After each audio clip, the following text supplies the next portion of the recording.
Good afternoon to everyone. We are now on our last day of the training, and this is our closing program for the 3-day online orientation of manuscript writing.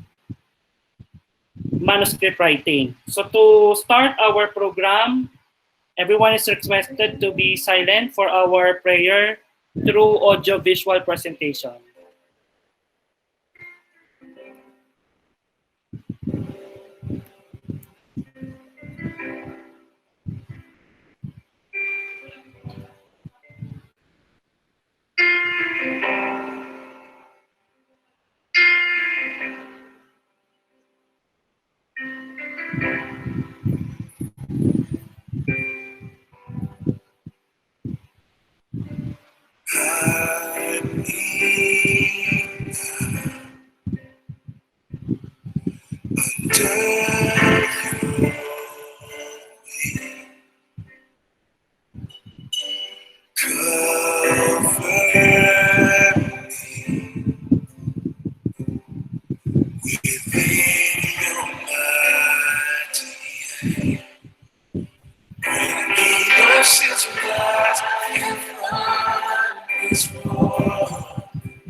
Again, good afternoon to everyone. And to give her message, may I call our Chief Education Program Supervisor of Curriculum Implementation Division, Ma'am Laura Garcia. Thank you po, Sir Mark, for your very supportive and your full effort that you have extended to all CID team and to all the participants for making this 3 days training online really achievable. Now, first and foremost, I would like to extend my sincerest gratitude to our Shining SDS, Ma'am Doris, kasi talagang siya po talaga ay she is spearheaded really na maging matagumpay ang ating training na ito sa ating manuscript writing. Well, of course, my deepest gratitude to all the ETS. Hindi ko na po iisa-isahin lahat po ng ETS. I really read all the modules that they have developed. At sabi ko nga, my God, talagang in-effort nila ang paggagawa ng module. Just talaga ay pinagpagura ng PS for almost 2 weeks. So, a million thanks to them. And well-chosen writers, language editors, evaluators, school heads, and to all the members of Division Development Team. Well, my greatest thanks to all of you dahil amidst of the COVID, andyan po kayo, nakikita ko po ang post nyo sa Facebook na talagang ginagawa nyo po ang inyong task. Thank you so much po sa inyong lahat. Ito pong lahat ng ito ay para sa batang yan sa inyo because it is timely that we are anticipating the new normal na talagang makikita natin na ito po inyong great masterpiece na mabubuo ay makakatulong pong higit na higit sa mga bata. Kaya po, overwhelmed po ako. Really, as I said, that you really filled the skies with all the brightness. Ang nagiging maliwanag na po lahat ang new normal. So we are very delighted. At again, thank you sa inyong lahat. At marami pong salamat. Sana hindi po kayo magsawa. Salamat po. Again, Sir Mark, Ma'am Doris, Ma'am, good afternoon po. Kung andyan po kayo. Thank you so much po, Ma'am. Thank you so much po, Ma'am Blessy. Ma'am, si Ma'am Blessy, lagi siyang mayat-mayat. Nagtatawagan po kami. Hello, Ma'am. Lahat po sila, lahat po ng EPS, si Ma'am Yoli, lahat. Si Ma'am Yoli, si Ma'am lahat po kayo, si Ma'am Lynette, si Sir Ann, si Sir Rame, si Ma'am Heidi, sino pa ba? Lahat, si Ma'am Kirsten din po, thank you din po sa LRT, lahat po, thank you so much po, pasensya na po, talaga pong nahumina po ang signal. So, to each one of you, a million thanks, God bless us all, and good luck po sa atin, at good luck din po sa susunod na phase ng ating training. Thank you so much po. Maraming pong salamat, Ma'am Lori, for your message. Okay, we'll proceed with the impression from Junior High School, Ma'am Jocelyn Laksamana. Okay, magandang hapon po sa ating lahat, sa ating pong STS. Ma'am Doris, good afternoon po. Sa ating pong si ID Chief, Ma'am Laura. Sa lahat po ng mga EPS, magandang hapon po, hindi ko na po kayo isa-isahin. Sa ating pong principal ng JC Best na masipag, Sir Creus, good afternoon. At sa lahat po ng mga teachers, writers, and editors. So ito po yung impression na nabuo po ng ating junior high school. Ang online training natin ay maganda dahil self-paced. Pwede nating basahin at sagutan kung kailan malakas ang internet connection at kung anong oras tayo komportableng gumawa. May sapat na oras upang suriing mabuti ang bawat module sa isang araw. Malaki din ang tulong ng online quiz na nagbibigay motibasyon upang lalong unawain ang bawat module at lalong matandaan ang mahalagang bahagi nito.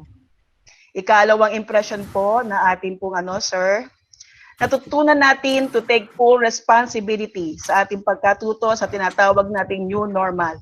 Sa ganitong kaparaanan ay nasasanay na rin tayo kung paano haharap sa ating mga estudyante sa nalalapit na pasukan. Nabigyan din tayo ng pagkakataong maranasan at masuri ang maaari maging karanasan ng ating mga bata sa isinasaayos nating ATM-LR. Ang karanasang ito ay makapagpapaloob pa ng makaragdagang ideya sa paggawa ng module. Pangatlo, ang mga module na pinag-aaralan natin ay puno ng mga impormasyon na kailangan nating unawain para sa pagsulat ng module. Kaya nga lamang ay may mga pagkakataon, may mga overwhelming topics tayo. Medyo nakakaranas din tayo ng kalituhan, pero salamat at meron din tayong open forum. Ngunit dahil sa pagtutulungan at pagnanais ng bawat isang mapabuti ang layunin ng kagawaran, naging madali at nakasisiya na matugunan ang mga ilang munting suliranin. Lahat naman po ay nangangapapa sa bagong sistemang ito, pero ang pagkakaroon ng willingness ng bawat isa na matuto ang susi sa ating tagumpay. Maraming salamat po sa Division ng General Trias, sa ating pamunuan, sa pag-asagawa ng makabulang training sa mahusay na pagsulat ng module. Ang lahat ng ito po ay malaking tulong upang mapaghusay ang mga aralin para sa new normal na makabataang Gentresenyo. Ito po yung ating ginawang kabuuan, ma'am, habang inaantay ko po kayo ay gumana po ang ating kaisipan. Nakabuo po tayo ng acronyms. Ito po yon. So, general trias lamang po ang ating nabuo. Google Classroom, bago man sa inyong paningin. E, exciting naman ang dating sa atin. N, new normal ang sitwasyon kung tawagin. T, trending ang pamamaraang ginagawa natin. R, realidad ng buhay ay sikaping kaharapin. I, itong module na ginagawa ay ipantutugon natin. A, alay sa mga batang disenyo na nalayo sa ating piling. Sisikaping pag-aaral nila ay may pagpatuloy pa rin. So, kudos po sa lahat po ng ating management team. Congrats po. God bless po sa inyo lahat. Wala po sa junior high. Thank you very much po, Ma'am Thank you Jocelyn din po. sa napakagandang introduction. Thank you Allow po. me to read po the impression made from the elementary group, Ma'am Jenrisa Donesa. In this 3-day self-directed online learning module on learning resource manuscript writing for body and inside pages, we actually thought that it would be easy since we are at our own pace and place. But the fact that we are in our home made it more difficult. Internet connection, knowledge of teachers in ICT, and G Suites while cooking food for your family, and such as only some of the barriers we had.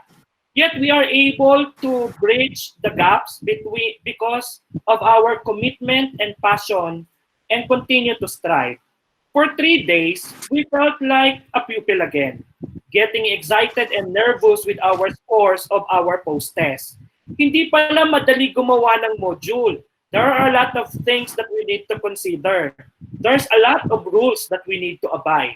We are dealing with the learning resource for our pupils. That is why we need to remember that our learnings will make our LR effective and produce quality education. Let's change that mindset into hindi pala madali gumawa ng module, but it will be worth it para sa mga bata, para sa mga gentresenyo. On behalf of elementary teachers, we'd like to commend our division, especially to Dr. Doris DJ Estrella, our OIC SDS, Ma'am Laura O. Garcia, Chief of the CID, Sir Arnaldo Estereja, EPS in Filipino, Ma'am Maria Blisita Columna, EPS in English, Ma'am Maricel P. Malabanan, EPS in Science, Ma'am Lynette P. Rue, EPS in Mathematics, Ma'am Yolanda Lumanog, EPS in Araling Panlipunan, Dr. Rizal Vidalio, EPS in Edukasyon sa Pagpapakatao, Ma'am Chirena Guancha, EPS in Music, Arts, PN Health, Sir Rami R. Dalida, EPS in EPP, Ma'am Maria Alain Heidi Tinetes, EPS in Kinder, Mark Aaron P. Creyus, Principal 1, for all their efforts to treat this pandemic impact on education. They were able to use the pandemic as an inspiration to evolve our education. Padayon, we'd like to express our sincerest gratitude to be part of this new normal. Let us all pray as one to heal as one. Yours truly, Jenrisa S. Donesa. Palakpakan natin si Ma'am. Okay, and to proceed with the impression from the senior high school group, let us welcome Sir Sunny Lopez Jr. Sir Sunny? Hello po, good afternoon po sa lahat. So, especially po sa ating SDS po, si Ma'am Doris, at sa ating EPS po, good afternoon po. So, after the 3 days online training, I can say that this new normal in the field of education is quite challenging because of the way we deal with the different situations, just like conducting seminars and trainings with the use of the online platform. This may also be the case as we open the classes on August sa mga estudyante po. So baka ganito din yung magiging platform na yung nagagamitin po natin. All I can say, after the 3 days training po, this online training is really informative. Medyo masakit nga lang sa ulo because we have to understand the modules in our own. Okay, although meron naman tayong forum na ginagawa in the afternoon, pero still, most of the things ay kailangan nating intindihin sa sarili natin medyo masakit talaga siya sa ulo. But I know that from Module 1 hanggang Module 9 na binabasa ng lahat ng teachers, this will be of great help sa amin lahat, especially in crafting the module para guided kaming lahat kung ano yung mga gagawin natin. So in behalf of the senior high school po, we would like to thank our division, the Division of General Curiosity, headed by our Schools Division Superintendent, sa pag-initiate po ng ganitong program. Okay, para po matulungan ang mga estudyante natin, especially with the new normal in the field of education, kasi nga hindi pa naman tayo sure kung ano ang mangyayari right after mag-end yung ating community quarantine. So malaking tulong po ang ikinakandak na trade kagaya neto para po ma-prepare natin ang ating sarili as a teacher, and at the same time makatulong tayo sa mga estudyante natin as we open our class on August po. So, yun lamang po, and thank you po. Thank you very much, Sir Sunny Lopez Jr., for your impression from the senior high school group. And to give the resolution of thanks, may I call the teacher from Governor A. Ferrer East National High School, Sir Francis Victor Medrano. Hello, good afternoon po. Naririnig po. Okay, Sir Francis, okay Yes. po. Okay po. In behalf of all the participants, a pleasant afternoon po. This is a resolution of thanks and gratitude to the top management and schools division office of the City of General Trias for providing a 3-day fruitful online orientation on module learning resource manuscript writing. Whereas on May 4 to 6 of this year, despite the COVID-19 outbreak and enhanced community quarantine, the DepEd team of General Trias managed to find a way to conduct a manuscript writing seminar to help the teachers develop their abilities as writers and editors. Thus, an online orientation via online platform was conducted to equip the pool of writers and editors with the relevant knowledge and skills to produce quality manuscripts and modules for Kabataang Gentriseños. Whereas to our SDS, Dr. Doris DJ Estalilla, the CID team, and the EPSS team, your preparation and careful planning have immensely contributed to the success of this 3-day online training that will go down as one of the successful projects of our division. Whereas to our lecturers who allotted time and effort to provide quality learning kits via electronic modules and exceptional assessment strategies to quantify the learning embedded to the pool of writers, the participants appreciated the time and effort spent to make this training credible. Whereas the pool of writers and editors wishes to express our thankfulness for all the guidance and aid that you rendered to all of us. Be it therefore resolved that the gently pool of writers and editors praise and commend the whole ADM-LR team for providing an innovative way of training in the midst of this global pandemic.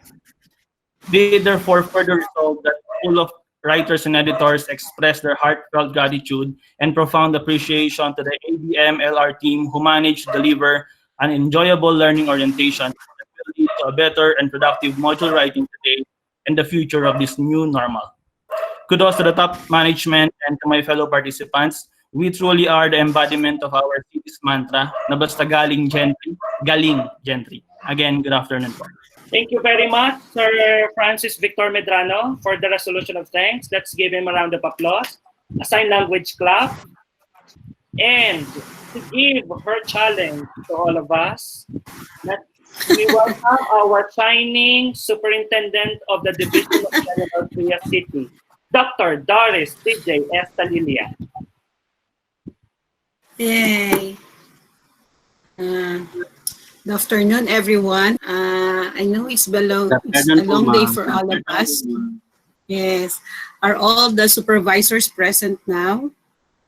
Closing program. I know you have the self-managed time during your manuscript writing orientation. So it's been a long day for all of us. First, I would like to salute or appreciate everyone. Thank you for all your hard work you put in your daily for 3-day training orientation for manuscript writing. to develop budget of work for first quarter, and this would be the DLL manuscript to be used by our teachers this coming August, be it online, be it face-to-face, be it home study, whatever modalities. For sure, our teachers should have a lesson plan. So again, thank you, because I really admire everyone and recognize everyone, because it's not easy job, especially to supervisors. Monitoring the progress and the participants in their own respective subjects. I was not able to count, or I wasn't able to check how many per subject participated in your orientation. So what we're doing right now is part of the learning continuity plan, because this is a response of DepEd to ensure that education never stops. COVID will not be a hindrance to education, be it man-made, be it a disaster, natural disaster. Still, education, teachers should continue learning. We should be continuously enriching ourselves, whether it's all about lesson planning, manuscript writing, item analysis, all about test construction. We continue learning so we can deliver quality education. So as educators, tayo sabi nga daw, COVID lang naman yan. Though sasabihin natin ganun, we just put a light to it.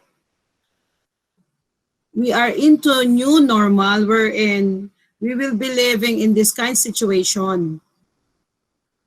I know how it feels like to become a manuscript writer. I know how it feels like to be an author. I experienced all those things. Lahat yan dinaanan ko, pagsulat ng libro, pagsulat ng curriculum, ng lesson plan, ng 8-week curriculum, ng pagkukwenta sa canteen, everything. You must put your heart into it.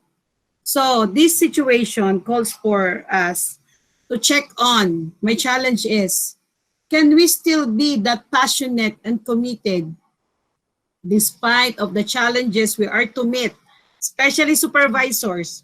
Kung ilan man ang inyong writers, manuscript writers, you would be observing, monitoring all of these teachers, writers. Ganon din naman sa mga teachers who would become the writers. I know you are talented, you are equipped with the skills and the knowledge that we needed in order for you to write to have a quality output that we need.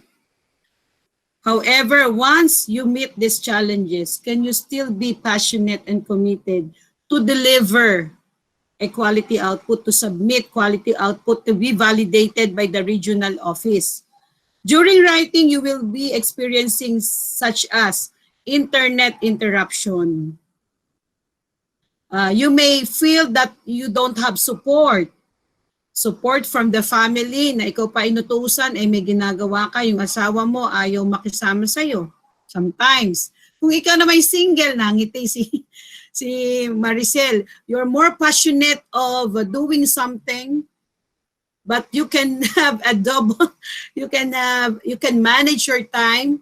I know some of our teacher writers, manuscript writers, would be manuscript writers into different webinar, into different works, be it online, be it in face-to-face. Alam ko, pag sila yung pinakamahusay, sila din yung sobrang dami ng trabaho.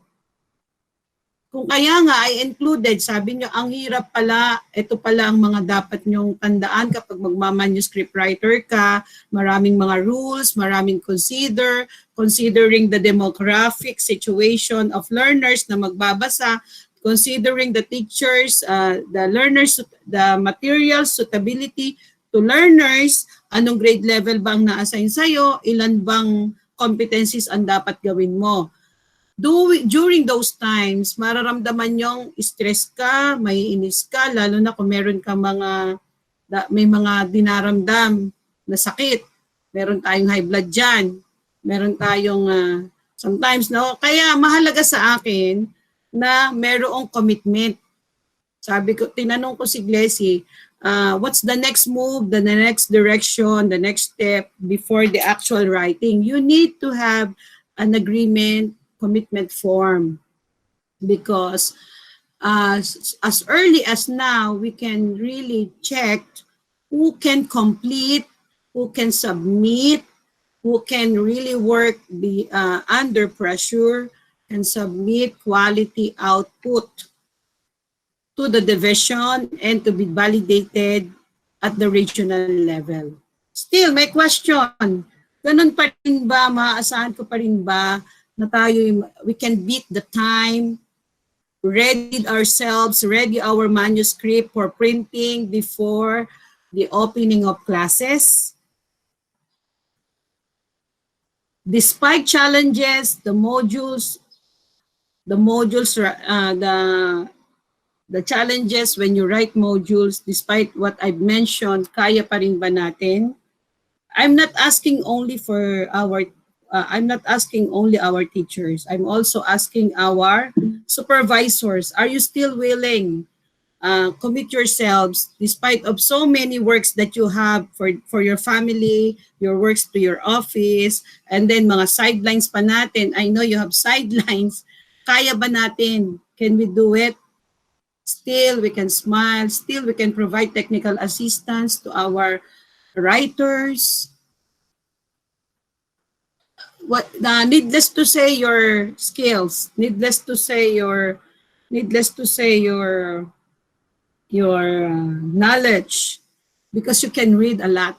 You can ask questions to your supervisors. You can ask questions to your colleague. You can browse web pages. Ang mahalaga sa akin, your commitment, your attitude, the sincerity, and then when I say quality output, what should be in your manuscript? Diba? Hindi siya basta kinapi-paste dahil nagbibit na ng deadline. I'm not after that. Given the time that I can review, I'll be reviewing with you. Given the time that I can critique, please tell me. I can be present in the critiquing sessions if there would be chances like that. So again, challenge is there. Commitment, dedication, and putting yourselves to this manuscript writing. The end result should be a quality output, quality manuscript to be used by all teachers for first quarter for all our gentry senior. And I agree, pag sinabi nga daw galing gentry, ay magagaling dahil magaling ang gentry. And I agree with that. So that's the essence of my challenge, and I would like all of you to put that into heart.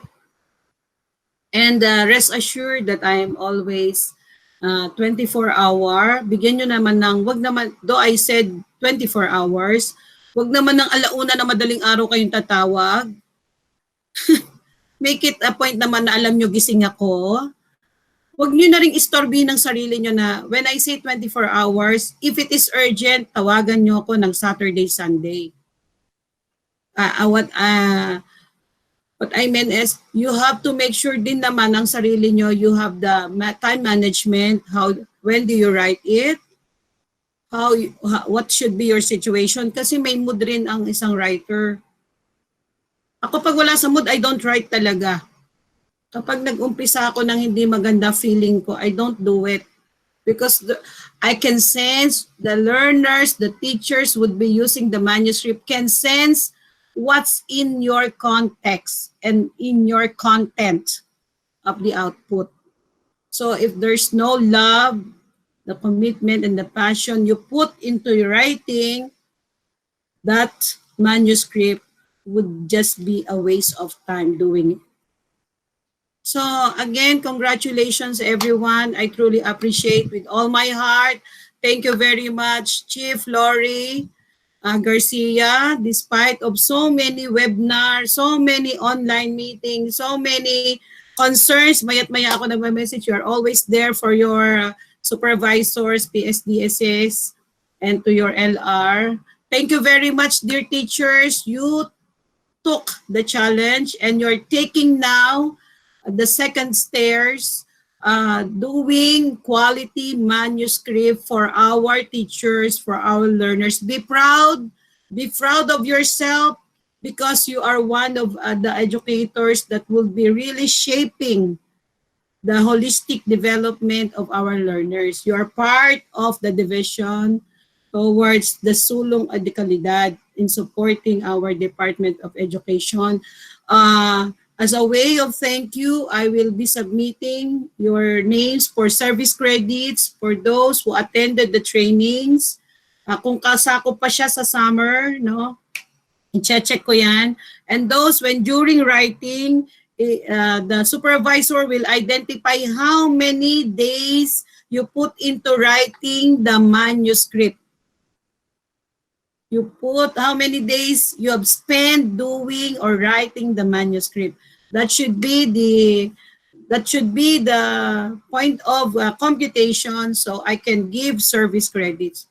Thank you very much, and of course, last and of the foremost and most importantly, we give thanks to our Lord, because despite of their situation, we have conducted this training successfully and smoothly. Thank you sa ating PWG. Thank you sa ating invited guest, Creus, and Leslie for doing and the all in all committee chair and members. Lahat ng supervisors, ulitin ko kasi I would like to thank everyone Rizal for ESP, Maricel for Science, Arnold, Sir sa Filipino, Sir Rami, Che, Pumape, Yoli for AP, Math. Di ko nakita si Lynette, but part of our orientation and module writing, manuscript writing natin si Lynette. Did I miss someone? Thank you lahat-lahat sa inyo. So, stay healthy, stay safe, stay pretty and handsome. Stay positive but not sa COVID. Stay positive. Have a positive outlook in life that we can do this. Pag tayo yung sumusunod, I'm sure, October, wala ng COVID. May gamot na yan. Kasi ang sabi, mawawala daw ang COVID sa atin, December pa. Ang July ay medyo, Again, thank you, Creus. God bless everyone. Thank you very much po, Ma'am Doris Estalilla, for that challenge, not only for our teachers, but also to our very competent education program supervisors. To accept the challenge, may I call the master teacher from elementary, Ma'am Emily Pabig. Good afternoon po. Lalo-lalo na po sa ating Superintendent, Dr. Doris Salilia. Good afternoon po. At na-meet po namin kayo through online. At sa lahat din po ng mga EPSs, so hindi ko na po kayo maisa-isa. Sir Creus, good afternoon din po. Ang boss ng aming online training. Allow me to use the line of John Maxwell, who said, leaders become great not because of their power, but because of their ability to empower. So, dear teachers and co-writers, module writers, may I ask you, are we now empowered? Empowered na po ba tayo after the 3-day seminar or training? Before this 3-day self-directed online orientation module on learning resource manuscript writing, we prepared ourselves to learn and, of course, to absorb new wisdom and insights. We sat in front of our laptops with an open mind, open heart, and open will. After 3 days of intensive training and answering the mind-blowing post-test after 3 modules, we could say that our mind is now full mind with new learnings, full heart with new found friends through online, full soul with powerful spirit to offer positive changes during these circumstances of pandemic. So we are now 21st century teachers who are competent, confident, and empowered to fulfill the DepEd's goal, which is, according to Dr. Doris Isalilia, that learning must not stop. And this training challenge to bring about the purpose of education for our gentry learners. So the challenge given to us by our superintendent, that we, writers, can we still be committed and compassionate to deliver the quality output? At lalong-lalo na po yung mahirap na challenge na ma-meet yung deadline.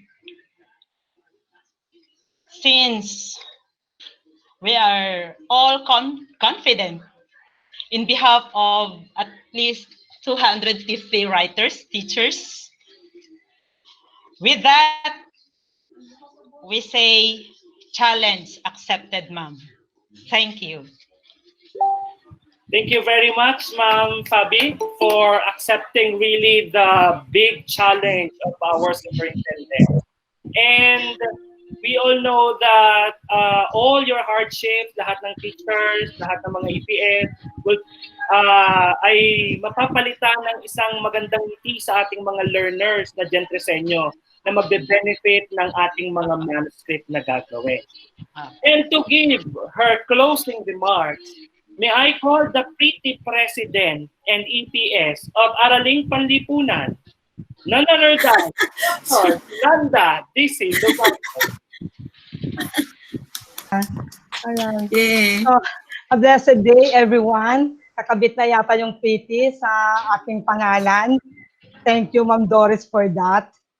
So, so mainit na pagbati. Nag-aalab na pagbati sa ating lahat, especially to our shining FBS. Nagagandahang pagbati kasi pretty ka. Opo. And to our chief, Ma'am Lori. Lahat po ng member ng development team, and of course to our participants, our writers and editors. So, masaya po tayo sa 3 araw na magkakasama tayo sa ating online training. So this is our first time, and I would like to thank you for your commitment and dedication and to participate in this first ever training, online training. And of course, for your effort and patience in getting along with this new platform. Kasi maraming mga kumbaga hindi pa nga techie at nagpa-practice po tayo lahat para dito sa ating bagong modality na gagamitin sa susunod na taon. So we hope through this training, our dear participants, that you are capacitated, equipped with knowledge and skills, and now prepared to write your manuscript. Sabi naman ni Ma'am Emily ay ready at inaccept nila ang kanilang challenge. So we're so grateful for your volunteerism and willingness to be part of our development team. So bahagi na po tayo, kayo po mga writers, dear participants, editors, at lahat po ng mga school heads and PSDS na nag-join dito sa ating online training. So thank you po. So again, SDO General Trias city headed by our SDS, and of course with her powerful cast. Ayan. Our LRMS section, and of course Mr. Aaron Feo. So thank you so much. Yeah. So we congratulate all of you and expect the most valuable learning materials for Batang Gentiseños. So once again, katulad nga ng ating battle cry, Wow! galing Gentry, galing Gentry. Thank you so much po. Thank you very much po to all the teachers who Yay! program, to our students, and to our superintendent, and to our CID chief. God bless.